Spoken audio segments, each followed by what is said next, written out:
जय योगोर हाड़ो। मेरे जितने भी साधक साधिकाएं भाई बहन हैं, सभी को मेरा प्रणाम स्वीकार हो। मैं तंत्राचार्य साईदास आज आप सबके सामने एक सही जानकारी लेके आया हूँ। और ये जानकारी हजारों वर्षों पूर्व है, ये आज का नहीं है। लेकिन हमारी सनातन धर्म को, हमारी तंत्र ज्ञान को आज के युवा पीढ़ी सही से समझ नहीं पा रहे हैं, जिस वजह से हमें ऐसे वीडियो लाना पड़ रहा है। कई सारे साधकों ने हमें सवाल किए थे कि संभोग क्या है, इनसे बचना क्यों चाहिए। पहला सवाल ये है। दूसरा, साधना के साथ संभोग का क्या संबंध है। तीसरा, शरीर के लिए क्या जरूरी है। चौथा, ऋषि मुनि संभोग से क्यों बचे रहते। ऐसे कई सारे सवाल आए। आज हम ऐसे संवेदनशील बातों के ऊपर चर्चा करेंगे। ये कोई बुरी बात है नहीं। पहली बात है, ये स्वाभाविक और एक महत्वपूर्ण क्रिया है जो इंसान के जीवन में कभी ना कभी घटित होता ही रहता है। और ये प्राकृतिक भी है, ये इंसानों ने नहीं बनाया है, भगवान के द्वारा ही इस सृष्टि का सृजन हुआ है। ये कोई गंदे बात नहीं है। जो आपकी मन में संदेह है, उस पे खुलकर अपने गुरु से चर्चा करना एक सिद्ध साधक की निशानी होता है। आपके मन में कई सारे सवाल रहेगा, उसका जवाब अगर आप जान नहीं पाओगी तो आप आगे चल के मुसीबत, परेशानी और नाकामयाब की मुंह देखना पड़ेगा, यानी असफलता की मुंह देखना पड़ेगा। चलिए एक एक करके सभी सवालों का हम जवाब देते हैं। सबसे पहले हमारा जो पुरातन शास्त्र, पुराण, वेद यही बताता है, संभोग मनोरंजन के लिए नहीं है। संभोग सिर्फ अपने वंश को आगे बढ़ाने के लिए, नया पीढ़ी को ये संसार की रक्षा के लिए, संतान प्राप्ति के लिए ही करना चाहिए। तो मैं आपको कुछ बातें बताना चाहूंगा। क्यों ऐसा क्यों करना चाहिए। हमारी मन संभोग के प्रति आज के दौर पे ज्यादा चल रहा है। कारण क्या है। कारण समाज में जैसे जैसे चल रहा है, मान लो आप मोबाइल में गलत वीडियो देखोगी, टीवी में अश्लील बातें सुनोगी, अश्लील आधे रंगे लड़कियां को देखोगी, आपकी दोस्त लड़कियों के बारे में गलत बातें कर रहे, गलत विचार रख रहे, गलत निगाह से देख रहे, ये सब आपकी नजर में आ रहा है, तो आपके मन में भी स्वाभाविक तरीके से यही बातें चलने लगेगा। ठीक। तो समाज की जैसे चलनी हो गया है, समाज में जैसे लोग जिस तरीके से आगे बढ़ रहे हैं, ये गलत दिशा की ओर जा रहे हैं। तो साथ ही में इनके साथ जो रहता है इंसान, तो वो भी इसी दिशा में जा रहा है। तो इससे बचे कैसे और क्यों, बचना क्यों चाहिए। क्या ये गलत क्रिया, गलत काम है। देखिए, मैंने एक बार आपको कहा था कि आपके हाथ में कोई इंसान चाकू रख देता है और बोलता है कि सामने एक कुछ सब्जी रखता है, सब्जी इसीलिए रखता है खाना बनाने के लिए, और एक सामने एक इंसान रखता है जो आपकी सगा भाई है और बोलता है कि इसको अगर मार दोगी तो आप, उनका जो सारे जमीन है ना, वो आपके नाम पे हो जाएगा, उनका जायदाद पैसा सब आपके नाम पे हो जाएगा। तो यहां सोचने की बातें ये है कि आपको करना क्या है, सही क्या है, गलत क्या है। ठीक है। यहां लालच भी हो रहा है, वहां जीवन बचाने के लिए सब्जियां बनाना है। चाकू का काम आप किस किस कार्य के लिए लोगे आप, वो इंसान की सोच के ऊपर निर्भर करता है कि वो उससे सब्जी काट के जीवन निर्वाह करे या किसी का गला काट के। इसमें चाकू की कोई गलती नहीं है। ठीक। वहीं वीर्य का इस्तेमाल, वीर्य यानी इंसान जब संभोग करता है, संभोग से जो निकलता है, कुछ समय के लिए जो खुशी है हमें देता है, उसके बाद जो निकलता है वीर्य, उसका इस्तेमाल आप किस दिशा पे कर रहे हो। संतान प्राप्ति के लिए, नया जीवन इस धरती पे लाने के लिए, महान जीवन को इस धरती पे लाने के लिए, या आप अपनी सुख के लिए हस्तमैथुन या किसी पराई औरत के साथ, पराई लड़कियों के साथ संभोग, कुछ समय की खुशी के लिए। क्योंकि संभोग की एक सीमा रहता है, वो ज्यादा से ज्यादा 10, 15, 5 मिनट से ऊपर नहीं आता है। क्यों मैं आज ये सब बोल रहा हूं? क्योंकि लोगों की सोच गलत दिशा पे जा रहा है, इस वजह से मुझे ऐसे वीडियो लेके आना पड़ा।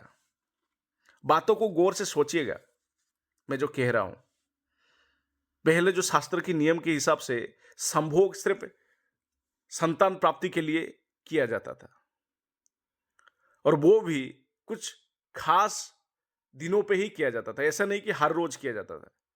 कुछ दिन ऐसे हैं जिस दिनों पे संभोग करने से घर में, यानी आपकी पत्नी की कोख में जो बच्चा आएगा वो बहुत ही ज्यादा बुरे, गलत इंसान होगा, या तो वो बीमार होगा, बीमारी होके पैदा होगा, या तो वो अपंग होके पैदा होगा, विकलांग होके पैदा होगा। कौन से दिन? जैसे अशुभ दिन, एकादशी, चतुर्दशी, ग्रहण। सबसे बुरा समय जो माना गया है वो ग्रहण के समय है। इन दिनों में कभी संभोग ना करें। ग्रहण चल रहा है या ग्रहण के सूतक लगने से समय में कभी संभोग ना करें। ठीक है, ये गृहस्थ साधकों के लिए मेरा था। संभोग की सही समय क्या है? संभोग करने का जो सही समय होता है वो सूर्य अस्त होने के बाद और सूर्य उदय होने से पूर्व, यानी दिन में संभोग नहीं करना चाहिए। अब बात करते हैं साधना के साथ इनका क्या संबंध है। देखिए, आप सबको मैं एक बात कहना चाहूंगा। हमारे पुरातन के समय में जो ऋषि मुनि इतने समझदार थे, इतने ज्ञानी थे, इस सृष्टि को बिना कोई आधुनिक यंत्र, बिना कोई आधुनिक चीजों की सहायता के बिना पूरा सृष्टि को समझ लिए थे। पहले के समय तो कंप्यूटर था नहीं, पहले के समय कोई भी दूरवीक्षण नहीं था, ना कोई प्लेन एरोप्लेन था, ना कोई चंद्र में जाने के लिए कोई यान था, कुछ भी नहीं था। तब उन लोगों को कैसे पता चला कि ऐसे सारे सौर मंडल है, उसमें शनि है, पृथ्वी है, ये सब कैसे पता चला? कैसे? वैसे ही बात मैं आज आपको कहना चाहूंगा। उन लोगों ने शास्त्र में लिख के गए हैं, हमारी जो चक्र है, 7 चक्र, मूलाधार, स्वाधिष्ठान, मणिपुर, अनाहत, विशुद्ध, आज्ञा और सहस्त्रार, ये जो चक्र हमारा है, ये इंसान को बहुत ही ऊपर ले जाता है। इंसान की सोचने की क्षमता बहुत ही ऊपर बढ़ा देता है। देखिए, हर कोई बच्चा मां की कोख से पैदा होता है अपनी कर्म फल लेके, लेकिन कोई बच्चा गरीब घर में पैदा होके भी बहुत ही ज्यादा अमीर बन रहा है। कोई बच्चा गरीब घर में पैदा होके ही गरीब ही रह जाता है अपने जीवन काल में, क्योंकि दोनों बच्चे अपने कर्म फल लेके आए। एक बच्चा पैदा हो अमीर घर में हो रहा है, ठीक है, एक बच्चा अमीर घर में पैदा हो रहा है, सुख सुविधा से बड़े हो रहा है और जीवन व्यतीत सुख समृद्धि के साथ वो आगे बढ़ रहा है। एक बच्चा गरीब के घर में भी पैदा होके वो अपनी मेहनत, अपनी लगन, अपनी कर्म फल के साथ वो ऊपर जा रहा है। कैसे? सोचने की क्षमता, अपनी दिमाग की जो सोचने की क्षमता है ना, उस दिशा पे लगाओ वीर्य को। अपनी जो वीर्य है सही इस्तेमाल करो ऊर्जा बढ़ाने के लिए। शरीर में कोई इंसान अगर अपनी ऊर्जा को स्थिर करके रखता है तो उसके देखने में शरीर में ना काफी सारे बल आएगा, उसका मनोबल बढ़ेगा, शरीर में उसकी बीमारी कम होगा। जो ब्रह्मचारी व्यक्ति लोगों का ना शरीर देखोगे आप, अभी भी के समय में हमारी शरीर देख लो, हमें ज्यादा से ज्यादा ठंड होता है क्योंकि हमें बचपन से ही एक ईसनोफिलिया बोल की एक बीमारी है, बचपन से ही। उसके अलावा मुझे कोई बीमारी है नहीं।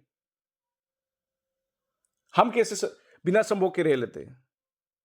सब मैं अपनी बात नहीं कर रहा हूं, बड़े बड़े ऋषि मुनियों की भी बात कर रहा हूं। हमारी सोच देवी देवता और उनसे भी धीरे धीरे उनके साथ साथ उनके इस पूरे सौरमंडल, पूरे पृथ्वी के शक्तियों के बारे में हम जानकारी लेते हैं बिना कोई यंत्र के, ध्यान में बैठ के। ये हर कोई व्यक्ति कर सकता है चाहे तो। वीर्य को ऊर्जा बढ़ाने में इस्तेमाल करो, अपनी बीमारी को ठीक करने में इस्तेमाल करो, दिमाग की सोच को बढ़ाओ। दिमाग की आप जो संभोग नहीं करोगे ना तो आपकी जो वीर्य है ना दूसरे काम में लग जाएगा। वीर्य को अगर ऐसे ही बेकार में नहीं बहाओगी तो वो दिमाग की तेज करने में लग जाएगा। वीर्य जो है ना दूसरे दूसरे अलग अलग कार्य में लग जाएगा। तेज दिमाग होगा, आपकी याददाश्त बढ़ेगा, आपकी सोचने की क्षमता पहले जो था उससे कई गुना ज्यादा बढ़ जाएगा। कई लोग पूछेंगे कि हम अगर संभोग नहीं करेंगे तो स्वप्न दोष हो जाएगा। देखिए, स्वप्न दोष होता है ना, जो वो कमजोर लोगों को होता है, हमें तो नहीं होता है। हम तो संभोग करते नहीं, ना ही हम शादीशुदा है। 42 साल की उम्र हो गया हमारा, कोई परिवार के नाम पे कोई है नहीं हमारा, सिर्फ एक बूढ़ी माँ है जो गांव में रहते। हमें कौन सा चीजें हमें परेशान कर रहा है? ना हमें स्वप्न दोष परेशान कर रहे हैं, नहीं हो रहा है। क्यों नहीं हो रहा है? स्वप्न दोष जो होता है ना, शास्त्र में इसके बारे में भी बताया गया है, ये कमजोरी का निशानी होता है। यानी कोई इंसान गलत सोच, गलत प्रवृत्ति अपने मन में रखता है, अगर वो क्रिया जो करना चाहता है लेकिन हो नहीं पा रहा है, वो क्रिया अगर रात्रि में सो जाता है व्यक्ति, तो स्वप्न दोष के जरिए निकल आता है। कई बार ऐसा होता है। तो साधना के साथ क्या संबंध है, मैं इसी विषय पे चर्चा कर रहा था। जब इंसान, आज के समय में कोई इंसान को पूछो कि भूत प्रेत देखे हो कभी, वो बोलेगा कि नहीं देखे, ये सब कहानी किससे है। मैं आपको कह रहा हूं, आप 3 माह के लिए ब्रह्मचर्य का पालन करो। उससे क्या होगा मैं बता रहा हूं। आपकी मूलाधार चक्र में जो वीर्य है ना, वो धीरे धीरे क्या है ना, रीढ़ की हड्डी के माध्यम से वो धीरे धीरे ऊपर की ओर आएगा। पहले स्वादिष्टान चक्र पार करेगा, फिर मणिपुर चक्र पार करेगा, फिर अनाहत पार करेगा, फिर विशुद्ध के पास पहुंचेगा, फिर आज्ञा चक्र यानी माथे पे जो है आज्ञा चक्र, फिर सबसे ऊपर जो है ना सहस्त्राचक चक्र। यहां तक जब पहुंच जाएगा ना, तो आपकी शरीर में एक खलबली से मचने लगेगा। इनके साथ साथ है ना, आपको ध्यान भी करना चाहिए, ध्यान भी करना पड़ेगा। फिर आप देखोगी, जब ध्यान 3 महीने तक आप ध्यान करो, साथ ही में ब्रह्मचर्य का पालन करो, हाँ साथ ही में सात्विक भोजन और व्यायाम भी करो शरीर को स्वस्थ रहने के लिए। क्योंकि सात्विक भोजन नहीं करोगी ना, तो आपकी मन में विकार, जैसे मतलब जैसे तंबाकू, बीड़ी, गुटखा, सिगरेट, ये साथ ही में मांस मछली, ये शराब, ये सब पियोगी ना, तो साथ ही में आपके शरीर में गर्माहट पैदा होगा, आपकी ऊर्जा ऊपर की ओर आने की बजाय नीचे की ओर जाएगा। ठीक है, तो ये करो। धीरे धीरे आप कुछ भी ना करो, सिर्फ ओम मंत्र की जाप करो 3 महीने के बाद, है ना, 2-3 माला, तो आपको ये पृथ्वी में जो है ना अदृश्य शक्ति का जो है ना एक झलक दिखने को मिलेगा आपको। फिर पता चलेगा भूत प्रेत या अदृश्य शक्ति होते ही कि नहीं होते। ये सच्चाई है, हमने करके देखे, ये हमारी अनुभव है। 18 साल से ऐसे ही नहीं तंत्र में बैठे हुए, 18 साल से ये नहीं। मेरे दादाजी तांत्रिक थे, उनके बाद मैं बना। बचपन से ही उनकी सेवा फेवा करते करते धीरे धीरे सीखा मैं हर वीडियो में 1008 श्री हाड़ेश्वर महाराज कहता हूं, वो मेरे गुरु जी है। 1008 जय जय घोराडू बोलता हूं, उनका नाम है 1008 श्री हाड़ेश्वर महाराज, आसाम के थे। उनसे मैंने 2-3 साल उनके यहां रह के सीखा। तब गुरुकुल होता था, बस गुरुकुल तो होता नहीं था, उनके पास सेवा करता था, उनका खाने पीने सब चीजों का मैं समझ ध्यान रखता था, फिर धीरे धीरे उन्होंने मुझे सिखाया। हाँ, और कई बात मैं आजकल देख रहा हूं, कुछ लोग आते हैं तंत्र के बारे में उल्टा सीधा गलत जानकारी देते हैं पॉडकास्ट में आके। तंत्र कोई नुमाइश करने की चीज नहीं है, या ये कोई ज्ञान बांटने की चीज नहीं है जो सबके सामने बताया जाए। स्वयं शिव जी ने कहा है तंत्र को गुप्त रखना ही जरूरी है, ये सिर्फ गुरु शिष्य परंपरा से आगे बढ़ेगा। तंत्र को पहले के समय में गुप्त रखा जाता था, लेकिन आज के समय में कुछ लोग ज्ञानी, जो ज्ञानी तो है नहीं, बकवास लोग जो आते हैं ना, जिनको सच में तंत्र का ज्ञान नहीं होता है, वो आते बोलते हैं क्या करते हैं, फलाना काम कर लो आप ऊपर चढ़ जाओगे, फलाना उपाय कर लो ये हो जाएगा वो हो जाएगा। कोई एक तो बोल रहा था कि पेप्सी के डाल, टॉयलेट में पेप्सी जाके डाल दो, वो क्या तो भी हो जाएगा, केस में आप जीत जाओगे। पहले के समय में पेप्सी हुआ करता था। उपाय तंत्र ये सब ज्ञान कहां से आया? आज के समय में तो है नहीं, या आप स्वयं ने कुछ उपाय बना दिए क्या? पहले के समय में ये सब तो था नहीं, तो आपने कहां से आया पेप्सी? और केस की कोर्ट में जीतने के साथ वो पेप्सी का क्या संबंध है? कुछ भी आके उपाय दे रहे हैं आजकल पॉडकास्ट में, और ऐसे लोगों की व्यूज भी ज्यादा आ रहे हैं, देख रहे लोग ध्यान लगा के, कोई फायदा है ही नहीं। सच्चाई कोई आजकल सुनना ही नहीं चाहता है। कुछ मनोरंजन की चीजें देखने को मिलता है तो उनके ऊपर ध्यान केंद्रित करते हैं।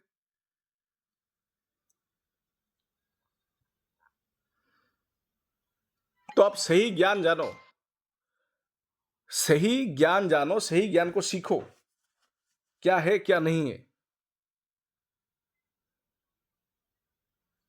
जब कोई व्यक्ति साधक, आजकल के साधक में ज्यादा असफलता देखने को मिल रहा है। उनको शक्ति दिख नहीं रहा है, उनको शक्ति कोई समझ नहीं आ रहा है। मैं यहाँ इतरी योनि की बात नहीं कर रहा हूं, क्योंकि इतरी योनि ऐसे ही दिख जाते हैं, उनकी सिद्धि आसानी से हो जाते हैं। उनकी बात छोड़ के दूसरी शक्ति की मैं बात कर रहा हूं। दूसरी उच्च कोटि की शक्ति, मध्यम वर्गीय शक्ति, जितने यक्ष, यक्षिणी, गंधर्व आदि, ये कब दिखेंगे, कैसे दिखेंगे? जब आपके अंदर उतना ऊर्जा रहेगा। यानी एक बाल्टी में 10 लीटर का पानी रह सकता है, छोटा सा बाल्टी है, तो उसमें आप 20 लीटर पानी डाल सकते हो? नहीं डाल सकते हो ना। और बाल्टी को बड़ा करना पड़ेगा। इसीलिए आपकी जो ऊर्जा है ना, उसको बढ़ाना पड़ेगा उच्च कोटि की शक्ति को देखने के लिए। ठीक है? तो अपनी जो वीर्य को जब कोई व्यक्ति संभाल के रखता है ना, तो वो मूलाधार से होके ऊपर धीरे-धीरे स्वादिष्टान, फिर मणिपुर, फिर अनाहत, विशुद्ध, फिर आज्ञा, फिर सहस्त्राचक चक्र तक जब पहुंच जाता है ना, तब धीरे-धीरे इस ब्रह्मांड को इंसान समझने लग जाता है। साथ ही में थोड़ी देर ध्यान करे, रोज थोड़ा-थोड़ा ध्यान करके आगे बढ़े। यही है साधना के साथ, यही संबंध है। सिद्धियां जल्दी मिलता है, शक्तियों को आप जल्दी एहसास कर लेते हो, शक्तियों को जल्दी समझने लगते हो। आपके दिमाग अगर तेज होगा, आप अगर वीर्य को ऐसे ही बेकार में ना बहा के, आप अगर उसको स्थिर करके रखोगी, समझदारी से रखोगी, तो आपकी याददाश्त बढ़ेगा, आपकी सोचने की क्षमता बढ़ेगा। आप इस ब्रह्मांड की कण कण को पहचानने लगोगी, इस ब्रह्मांड की जो जितने भी शक्तियां है उसको पहचानने लगोगी, उनको एहसास जल्दी होगा आपका। हवा की धार जान के आप पता कर लोगे कि यह हवा क्या कहना चाहता है। वैसे ही बात है ये। ठीक है? तो साथ ही में इंसान को क्या करना चाहिए? साधना के दिनों में इंसान ध्यान करे, पूर्ण सात्विक भोजन करे। सात्विक भोजन से मतलब ये होता है, अगर कोई इंसान लहसुन, ज्यादा प्याज, ज्यादा मांस, मछली, अंडा, शराब, इन सब चीजों का सेवन करता है, तंबाकू, गुटखा, ये शरीर में गर्माहट पैदा करते हैं, जिसकी वजह से मन अशांत रहता है, हमेशा गलत चीजों के बारे में सोचता है। तो आप क्या क्या चीजों से दूरी रखना है? गलत संगत, जो लड़कीबाजी है, जो गलत बातें करता है लड़कियों के बारे में, औरतों के बारे में। मोबाइल इस्तेमाल करो, लेकिन सही काम के लिए। ठीक है? टीवी देखो, अश्लील बातें टीवी में जो आ रहा है उसको छोड़ के दूसरा अच्छे कार्यक्रम देखो। ये मनोरंजन के लिए है ना मोबाइल, टीवी। तो इसके सही मनोरंजन के लिए इस्तेमाल करो। जाके खेलो कूदो।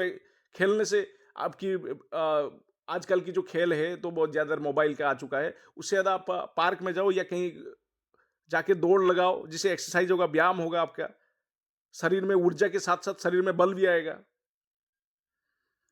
सही आचरण पालन करो, सही नियमों के साथ सुबह स्नान करो, नित्यकर्म करो, थोड़ी देर ध्यान करो, सही भोजन करो।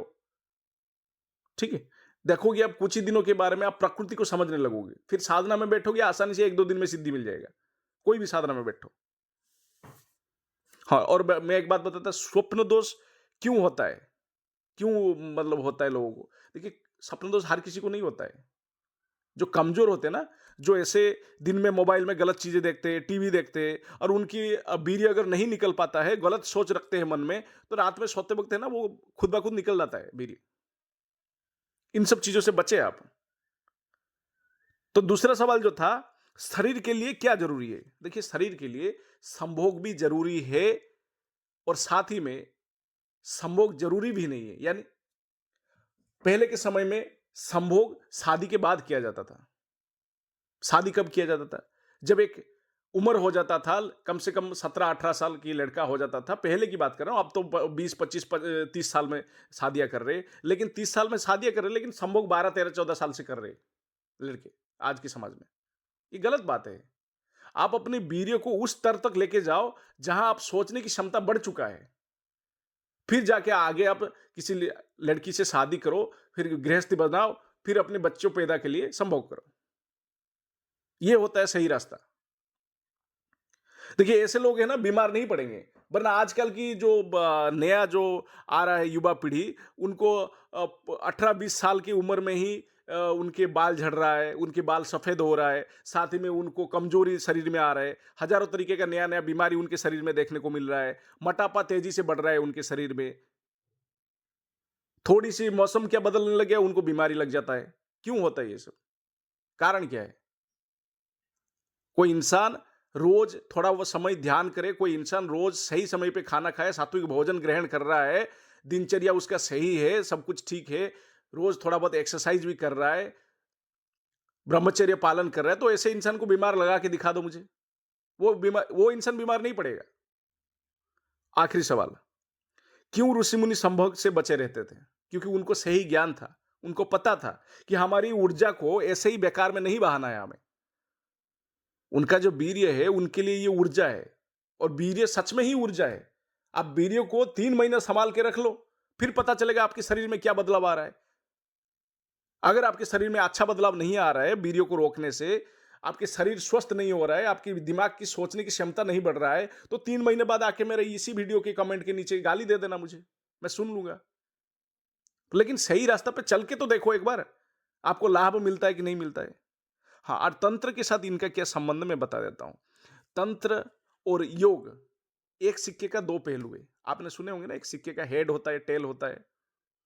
तो एक अगर तंत्र हेड है, तो उसी सिक्के का दूसरे ओर टेल है।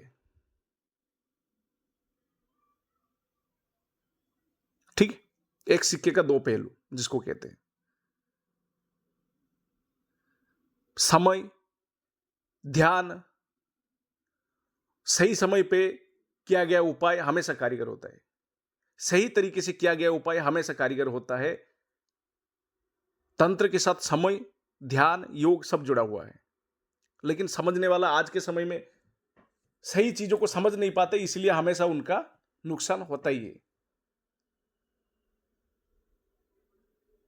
तो आप देखिए, संभोग को मैं गलत नहीं बोल रहा हूं। भगवान ने ही सृष्टि की है, इस सृष्टि को आगे बढ़ाने के लिए संभोग जरूरी है। लेकिन आजकल की समाज में जो हो रहा है, लड़कियां बॉयफ्रेंड बना रहे, लड़के गर्लफ्रेंड बना रहे, 15-17 साल की उम्र में संभोग करने लग जा रहे हैं।